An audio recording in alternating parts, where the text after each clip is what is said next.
progress. Take it steady. Laptop detected.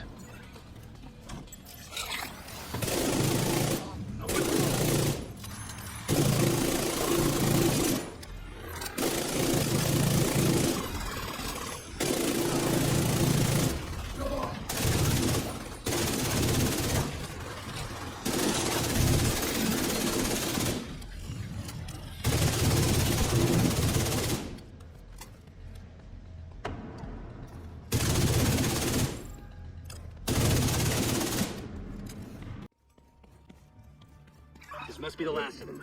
Take them down, Agent.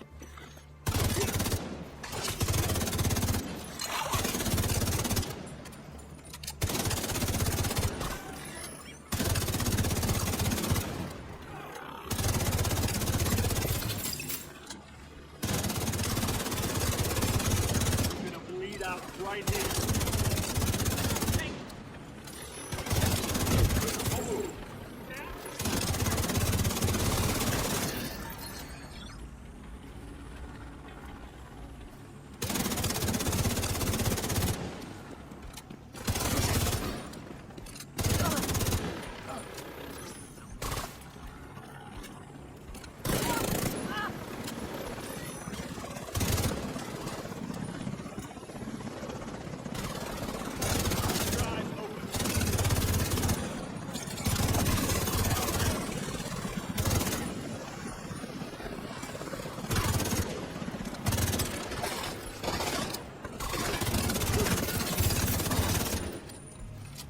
Area secure. Good work.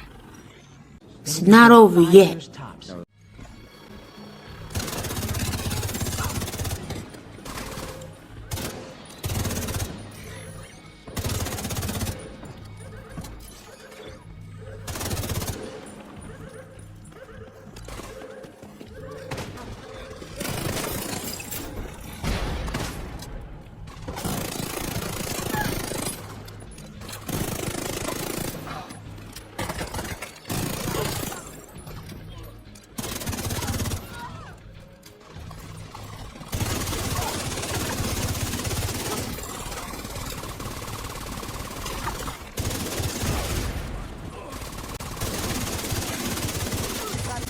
Additional hostiles in the memorial compound. They're moving.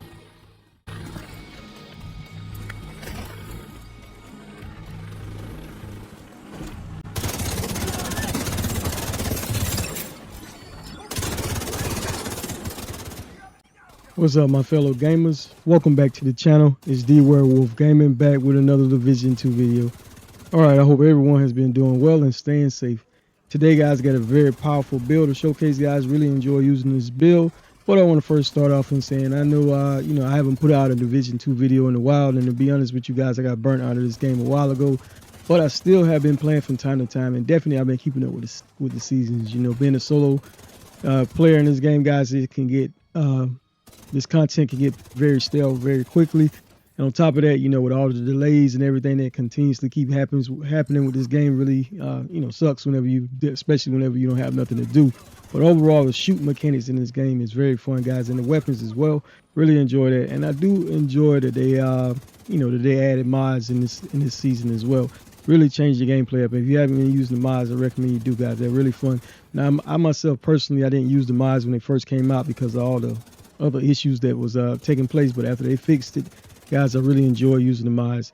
With that being said, I want to give a big thank you to everyone that continues to support me on my channel, especially those who always have something positive to say, guys. Really appreciate it. If you enjoyed the video, or if you're new to this game, guys, please feel free to hit that like, share, and subscribe. It doesn't cost a thing. Also, turn on the notification bell as well, so whatever you do, you can stay informed whenever I do drop any type of game videos, guys. All right, with that being said, I'm going to let you finish watching the rest of the gameplay, and we will go over this build breakdown shortly.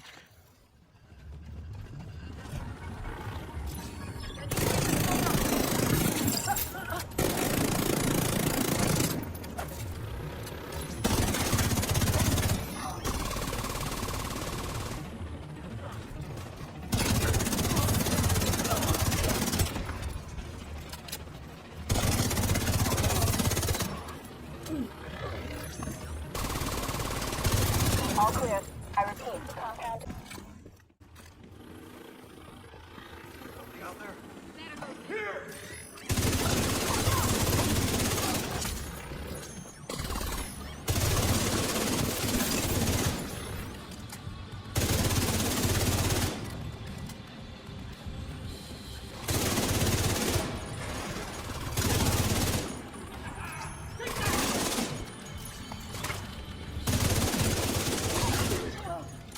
turn the memorial into a...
Schematics as it pulled upstairs. We can lock that tunnel door from their control center. We'll be able to transport those boards and load it to 62.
Is that enough? All right, guys, I hope you enjoyed the gameplay. And here's a little demonstration of the range, guys, with me using basically my primary and secondary weapon. I am using the Lexington and the Ouroboros. And as you can see, guys, both of these guns are really dishing out a lot of damage. Really fun to use, guys. And to be honest with you, you don't even need to have the mods out with this particular build I'm using, guys. You will see when we go over this build breakdown.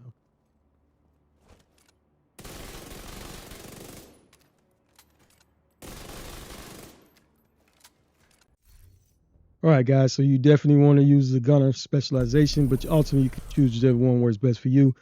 Every third reload is 50% faster. That's just great, guys. And you're also getting 10%, enemy getting 10% armor back whenever you kill an enemy. So that's great as well to help you be able to stay alive. One thing I do want to mention is that you do have the correct attributes equipped, such as the submachine gun. You get that 15% increase in submachine gun damage as long as you got that attribute equipped, guys, and also your assault rifle as well, because those are the primary weapons I am using. All right, for the build itself, guys, let's go over this build. All right, so if you don't have the Ouroboros, any other gun would work, but the Ouroboros is just great, guys. And you have to do an incursion to get it for those who may be new. Now, I do got a weapon expertise of 18% with 15% SMG damage, 21% critical damage. All right, the main talent on this gun is called Rule Them All. When the agent has a status effect, applied to them, 50% of the ammo in their next magazine will apply the same status effect to the targets. This can only occur whenever you're actually in combat, though. All right, the mods that come automatically on this gun is critical damage, reload speed of 25%, 10% critical chance, and 10% fire rate. All right, and the Lexington assault rifle. I really enjoy this assault rifle, guys. It's really very powerful gun. I'm glad they released it. All right, but with that being said, as you can see, guys, I got it fully maxed out with a weapon expertise at 18% as well, with 15% assault rifle damage, health damage 21%, and 10% damage to target out of cover. The talent I did go with on this gun is the killer. Basically, killing the enemy with a critical hit grants 70% critical hit damage for 10 seconds. And the mods I got on is optimal range, 50% with that, 15 plus 15 rounds, 5% critical hit chance, and 10% critical hit damage. All right, your handgun didn't really matter. I did have the Prophet equipped, but as you see in the gameplay, guys, I didn't even use it.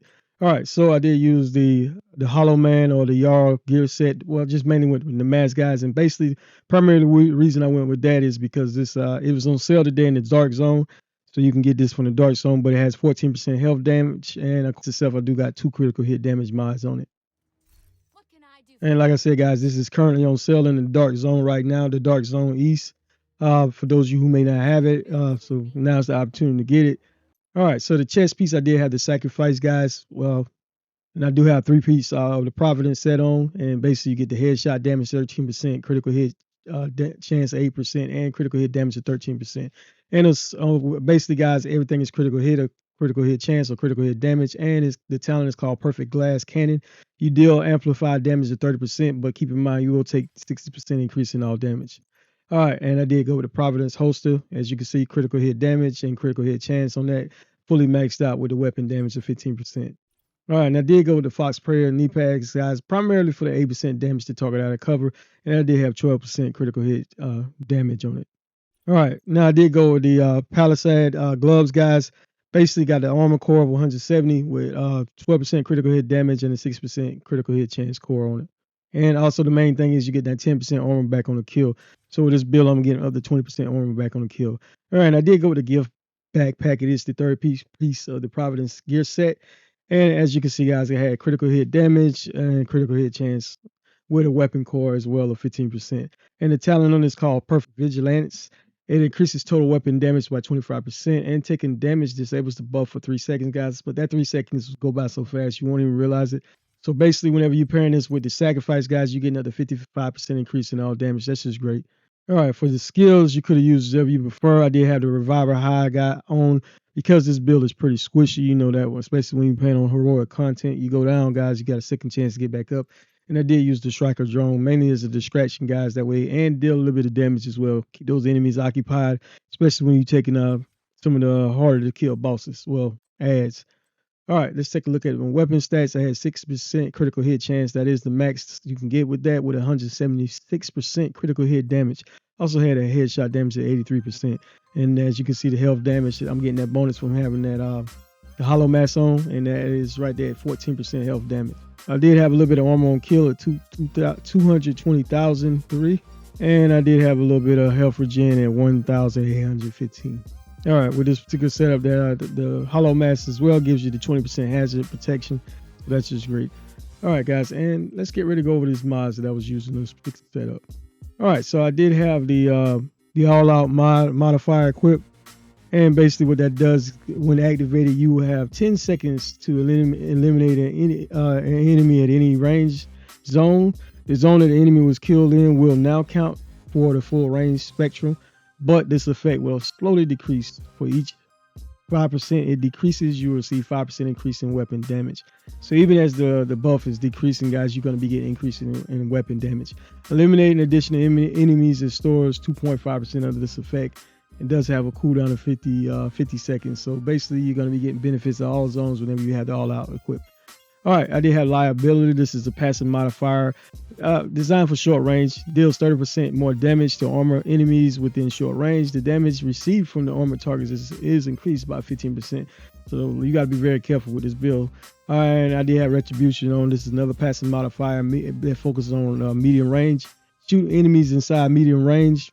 Builds up to 100 stacks. For every 100 stacks, you gain 0.5% critical hit chance, and you lose 1 stack for every bullet fired up fired after reaching that 100 stacks. So you're gonna be losing those stacks whenever you get up to 100, basically. All right, I did go with the persistence as well. And basically, this is the multi-zone range modifier. Eliminate enemies at any range grants you one of the following buffs for 5 seconds. Short range, you get 20% movement speed. Medium, you get 30% accuracy. And long range will grant you 20% reload speed. All right, if you like the build, give it a thumbs up. Thank you for your value time as always. D Werewolf out.